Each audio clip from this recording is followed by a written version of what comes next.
basketball now with all of the scouting and how physical players are and the emphasis on defense. But if you get a shot at the rim, you have to make it. That's the 4th layup that UTEP has missed. And while they're struggling right now, they're getting good looks. They're just not getting them to go down.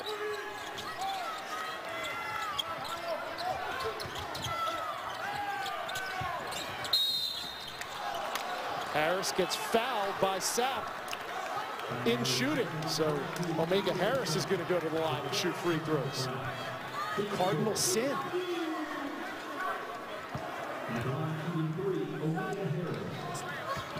It's the 4th team foul on Murray State. UTEP's best bet might be getting to the foul line. First round of the NCAA Division I Men's Basketball Championship continuing tomorrow on True TV beginning at 6:30. For more information on tournament games and time listings, go to ncaa.com. We already saw a relative upset with Hampton taking down Manhattan. And what do they get for their efforts? The Kentucky Wildcats. Yeah, there's another good team in the state of Kentucky, by the way. I don't know if you knew that. It's not just Murray. They've had a decent year. And it's rumored that there were teams that thought they were in the 8-9 slot celebrating not when they got in the NCAA tournament, but that they weren't in the bracket with Kentucky, so they didn't have to face them in the 2nd round if they won. Talk about a rich state in basketball tradition. You can make the argument there is none better than the Bluegrass State. Of course, Darren, you played and coached at Western Kentucky. A lot of great basketball. Jeff Neubauer from the OVC at Eastern Kentucky has had a couple of really good years, a couple NCAA tournament appearances as well. Foul's going to go on C.J. Cooper. And Murray State will inbounds under their own basket. Jeff Moss to trigger. Here's Williams. He's been sensational in this game. Tough shot there over the 7-foot Williams. This game not out of reach for the Miners. Trailing by 11, 14-10 to go. Better defensive possession by Williams to keep his feet down, keep moving him so Williams doesn't get by and make him have to finish over top. Lang going the other way. Cedric Lang tried to pull his way to the basket. One of the experimental rules is the arc further away from the basket. Winston's definitely outside of it. It's supposed to cut down on the collisions, but that was a pretty rough one right there. Anytime you have a player like number 31, Cedric Lang, in the game, 6'10" senior out of Sioux Falls, you know there's going to be collisions no matter where the restricted arc is. Not only that, but we're playing with a 30-second shot clock in the NIT this year, experimenting with getting more possessions for each team. Murray State doesn't struggle with offensive possessions. TJ Sapp with an early triple.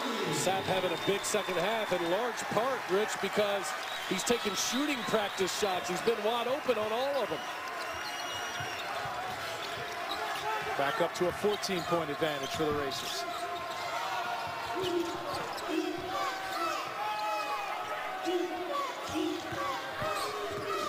Cooper got fouled by Langston, and C.J. Cooper will go to the line. Strong drive by the senior Cooper. Doesn't want this to be his last game. It's one of the bright spots offensively for UTEP.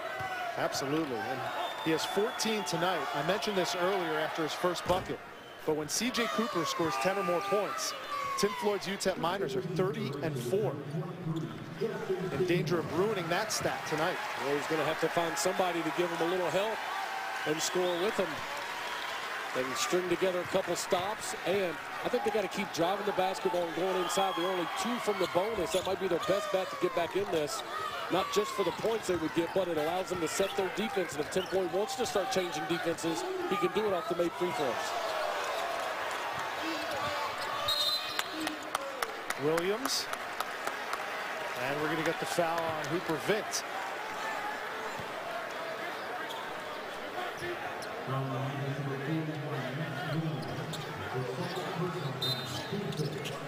That's the 6th personal foul for UTEP. And it's picked off. And no one's going to catch Omega Harris with the 2-hand jam.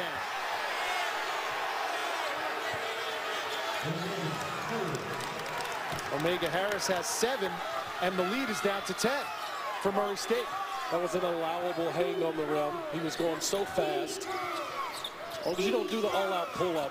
I say you let him hang for a little bit. If he did that, Tim Floyd might have thrown his jacket down to the ground again. And then it would have been on, off, on, and back off. Here's a three. Corner three, no good, but Williams tracks it down. Moss will try. Off to the left. Another offensive board. Williams had it blocked that time.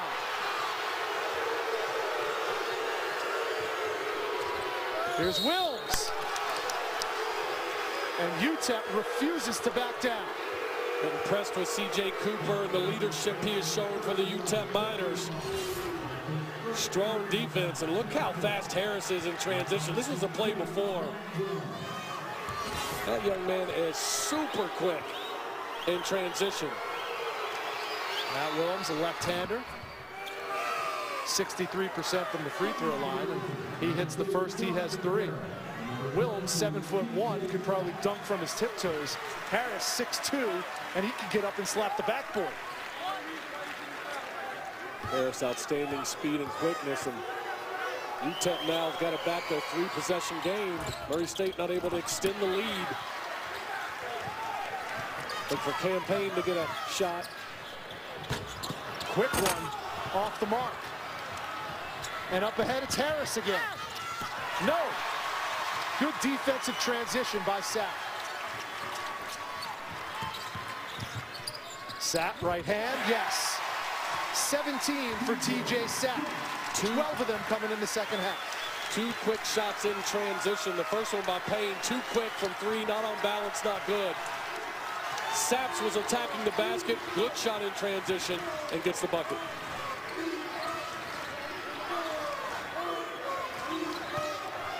Here's Wilms, right hand. No, the follow, no good either. And we're going to get a Murray State foul. UTEP will go to the line when we return. 11:34 to go. Steve Prohm, his team is up 11, but we'll introduce you to the newest member of Racer Nation when we return.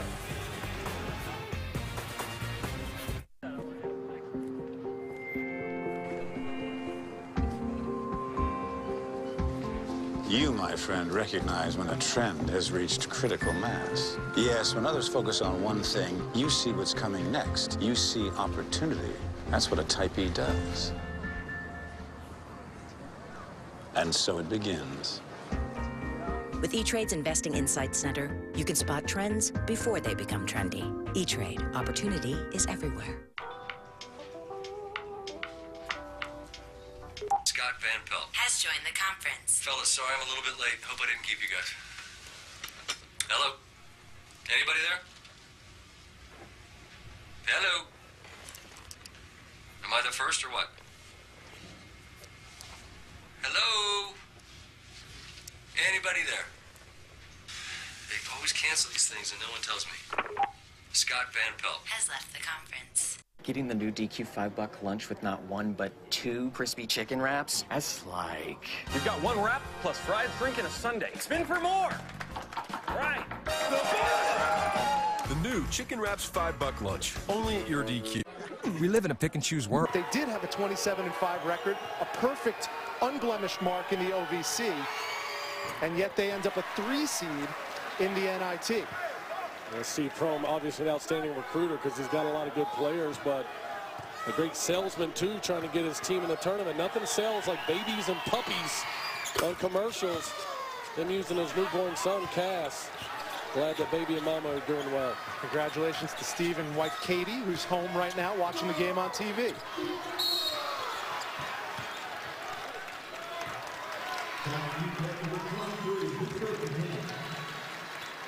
$11:26 to go. We talked to Steve about the bags under his eyes.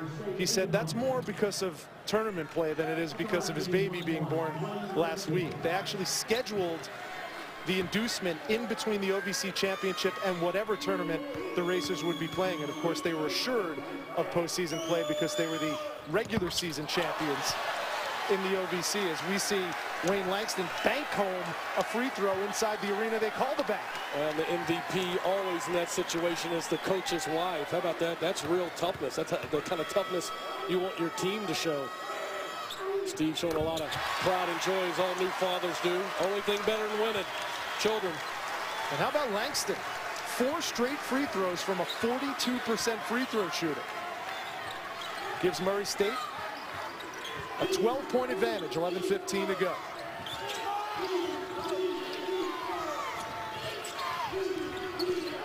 Harris, tough shot, hanging, can't hit.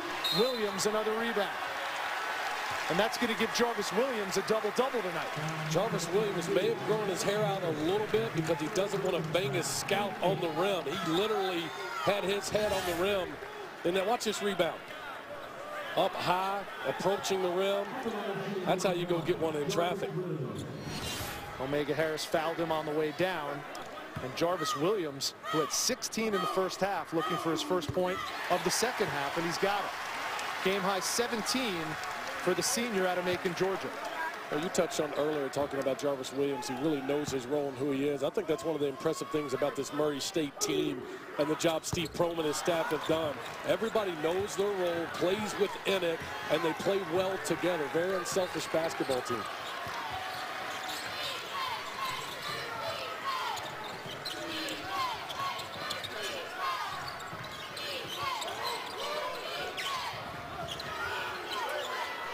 With 11 on the shot clock, Wilms turns and hits. Matt Wilms has 5. Good execution by UTEP.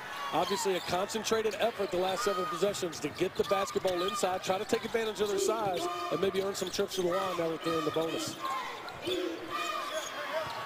Williams working on Wilms. In between 2 UTEP defenders. No one can stop Jarvis Williams tonight. There's nothing pretty about Jarvis Williams' game, but his effort and his toughness around the basket are second to none.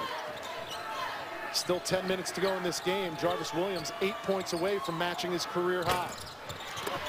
And another rebound for the Bird.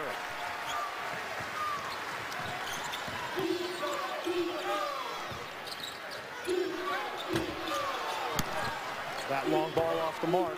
And Vint clears for the Miners, who find themselves down 13 on the road with 9:45 to go. UTEP coming in winners of 10 of their last 13 games. Jump ball, it's going to be possession arrow, Murray State. For fans of the best versus the best, this is your game. NBA continues tomorrow on ESPN. NBA Countdown at 7:30, Magic and Mavs at 8. And then the headliner, the Hawks and the Warriors at 10:30. All games also live on Watch ESPN. A lot of people call the Atlanta Hawks the San Antonio Spurs of the Eastern Conference now. They're definitely doing it without key stars. The only thing about comparing them to the Spurs is Tim Duncan's the best at his position of all time. They got a couple other guys that might end up in the Hall of Fame. They're not without stars. How about Wayne Langston acting like a star? His first field goal of the game gives him 6, and he has a chance at a 3-point play. 6'7", 225. He's going to use every pound of it to get closer to the rim and get the strong and one opportunity. Well, Wayne Langston doesn't normally shoot it from the free throw line, but man, he is effective in the field goal department. 67% from the field, and he is perfect from the free throw line tonight. 5 for 5 for Wayne Langston. Well, this Murray State team is so impressive. We asked Steve Prohm earlier today, do you think they're going to be ready to play, or is there some hangover from not getting in the tournament? He said, no, once we found out and got back to practice yesterday, these guys were excited. Again, this is a team, if they were in the NCAA tournament and they're good enough to be in the NCAA tournament in terms of how good they are, they would be a dangerous out for somebody, but just not the body of work over the long haul to get in with the way the tournament is set up. I hate that. I wish a team like Murray State could get in, but that's just not how it works. Yeah, we asked him today what his strategy was for today. He said, just let the kids open up and play loose. And they certainly have, up to a 15-point lead. And you look at the only blemish in what is a otherwise outstanding resume this season. Murray State 253rd in terms of strength of schedule. I think strength of schedule is a big issue, and compared to UCLA, who a lot of people think should not have gotten into the tournament, and there's really no comparison. That and 0 wins against the top 50. The one caveat to that is it's hard if you're Steve Prohm, and I've been in his shoes at Western Kentucky. If you're at a power mid-major school, it's hard to get people to play you home and home in your building, and sometimes